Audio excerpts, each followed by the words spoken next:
Terima kasih Anda masih bersama kami. Bagi Anda yang baru saja bergabung, kami hadirkan kembali 3 berita utama hari ini. Demi menghemat air di musim kemarau, warga Kota Semarang mandi hanya sekali dalam sehari. Seorang ibu diintimidasi rombongan karnaval di Pati usai menyiram kendaraan dengan air karena terganggu kerasnya suara. Serunya anak-anak di Grobogan, lomba adu cepat bak terenggiling.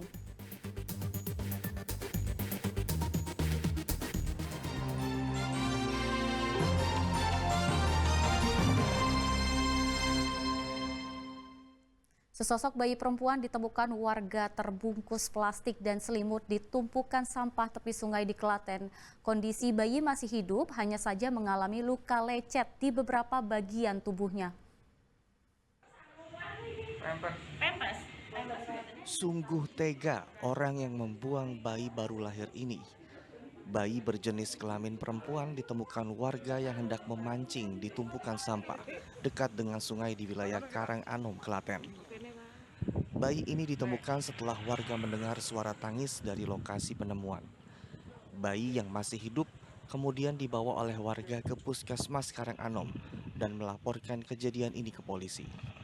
Dengar ada suara tangisan, yang mancing ini langsung mendekati, begitu disobek tasnya ternyata ada bayi.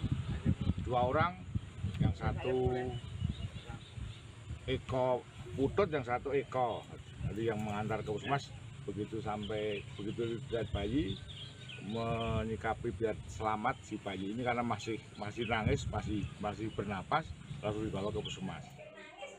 Saat ditemukan ari-ari masih menempel pada tubuh bayi. Menurut perawat puskesmas, kondisi bayi dalam keadaan normal, hanya terdapat luka lecet di bagian tubuh. Diperkirakan umur bayi baru 6 jam. Kondisinya tadi datang alhamdulillah udah menangis, tetapi memang tali pusatnya belum dipotong, jadi masih bersama dengan ari-arinya. Kemudian teman-teman puskesmas tadi yang memotong, kemudian melakukan perawatan untuk bayi baru lahir, alhamdulillah sudah secara pemeriksaan untuk SpO2 juga normal 98, tapi memang ada luka-luka lecet di bagian dada dan lengan kiri ada memar sedikit, mungkin tadi karena belum memakai baju. Bayi kemudian dirujuk ke Rumah Sakit Bagaswaras Klaten. Polisi masih menyelidiki pelaku yang membuang bayi. Krisna Agung melaporkan dari Klaten. Kita ke informasi berikutnya, seorang ibu diintimidasi rombongan karnaval di Pati. Kejadian itu berawal saat si ibu menyemprotkan air karena terganggu dengan suara keras yang dikeluarkan dari kendaraan karnaval.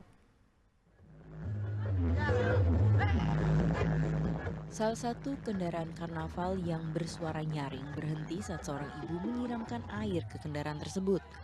Keributan pun terjadi karena rombongan karnaval tak terima dengan tindakan si ibu. Mereka mengintimidasi si ibu yang menyemprotkan air ke kendaraan, bahkan sampai mengeroyok anggota keluarga si ibu. Peristiwa itu terjadi di Desa Waturoyo, Kecamatan Margoyo, Sopati, Minggu sore. Rumah dari ibu yang bernama Sukati ini pun tak luput dari insiden tersebut. Ia mengatakan menyemprotkan air karena terganggu dengan suara dari kendaraan tersebut. Apalagi kendaraan itu tak segera maju tetapi berhenti tepat di depan rumahnya. Terganggu, tak suruh jalan itu enggak diabaikan. Ya terakhirnya aku ya terus tak ambilkan selang, tapi selang itu kan enggak besar ya. Supaya bisa jalan, tapi nggak mau jalan, malah tak semproti, liku malah panitiane iku seakan nggak terima terus masuk ke rumah keroyok anak-anak yang ada di sini, anak-anak sekolah semua itu ya, nggak ada yang orang tua, anak-anak sekolah, terus lalu nonjok anak saya kena hidungnya, terus sampai nggak sadarkan diri. Polisi mengatakan saat itu lalu lintas di jalan tengah padat sehingga kendaraan karnaval tak bisa melaju cepat. Selain itu, Sukati juga tidak menyemprotkan air pada alat tetapi pada kendaraan. Terjadi kemacetan, jadi sudah kami atur dengan anggota, dan ibu ini merasa nggak senang karena mungkin suara musik itu yang terlalu kuat, jadi mengganggu ibu itu. Timbul rasa kesal ibu ini, jadi setelah memegang selang dengan air itu disiramkan ke mobil, bukan di soundnya, karena soundnya mungkin di dalam ya, di dalam dan di atas. Jadi si pemilik sound ini ataupun rombongan dari yang penyewa ini karnaval nggak terima, jadi terjadilah kericuhan di situ. Keesokan harinya, polisi menggelar mediasi di Balai Desa Waturoyo antara Sukati dan penyelenggara karnaval yang merupakan tetangganya sendiri. Keduanya memutuskan berdamai dan tak melanjutkan kasus ini ke ranah hukum. Arif Nur melaporkan dari Pati. Isi kotak amal milik salah satu musola di Desa Petambakan, Banjarnegara dicuri. Pelaku mengambil uang di dalam kotak amal dengan cara mencungkil plat besi gembok. Pada pukul 2 dini hari, musola Al-Ikhlas yang berada di Desa Petambakan, Banjarnegara kedatangan tamu tak diundang. Rupanya tamu ini seorang pencuri. Pelaku masih menggunakan helm, masker, dan tidak mencopot alas kaki. Ia masuk ke dalam musola kemudian mencungkil plat besi gembok kotak amal dan mengambil uang yang ada di dalamnya. Pencurian isi kotak amal baru diketahui saat ada jemaah yang hendak salat subuh melihat kondisi kotak amal sudah rusak. Setelah diperiksa takmir musola, uang ratusan ribu rupiah yang berada di dalam kotak amal sudah hilang. Yang ketahuannya tadi pagi. Jadi tadi pagi pada saat sholat subuh ada jamaah yang melihat kalau kotak infaknya sudah rusak ya. Dan dilihat di dalam ternyata isinya sudah tidak ada. Dan kebetulan kita sudah memasang CCTV di musola ini, kemudian kami cek di CCTV dan kita ambil potongan videonya. Itu kejadian sekitar jam 2 pagi. Meski ada bukti kamera pengawas, namun takmir musola enggan melaporkan pencurian ini kepada polisi. Mardianto melaporkan dari Banjarnegara. Rekonstruksi penganiayaan remaja yang berujung kematian berlangsung di Polres Boyolali. Keempat tersangka memperagakan 30 adegan di 4 lokasi berbeda. Seluruh rekonstruksi sesuai dengan hasil otopsi korban.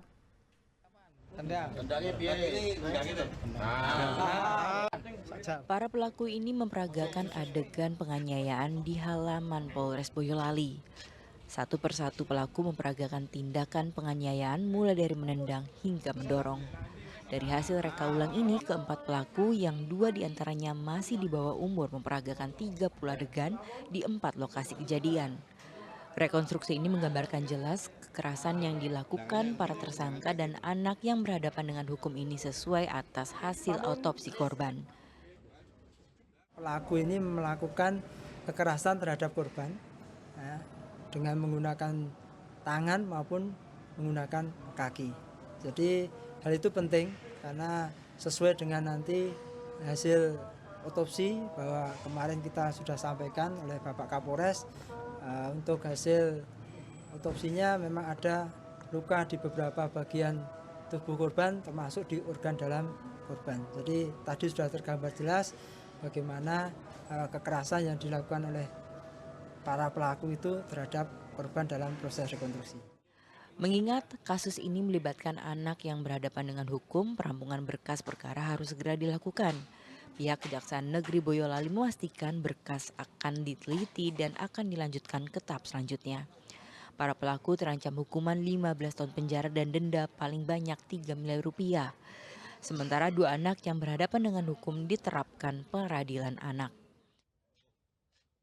Nanti akan segera kita limpahkan ke PN, mengingat pendeknya jangka waktu terkait penahanan di perkara anak. Untuk anak tadi dikenakan oleh dari Polres itu ada di pasal 80. Di pasal 80 itu memang untuk Undang-Undang Perlindungan Anak itu akan dikenakan di dalam berkas tersebut. Kasus ini berawal saat korban yang masih berusia 16 tahun dianiaya keempat pelaku yang merupakan anggota perguruan silat. Mereka tak terima dengan unggahan konten korban yang menggunakan latar suara perguruan silat padahal bukan anggota silat. Yulianto melaporkan dari Boyolali.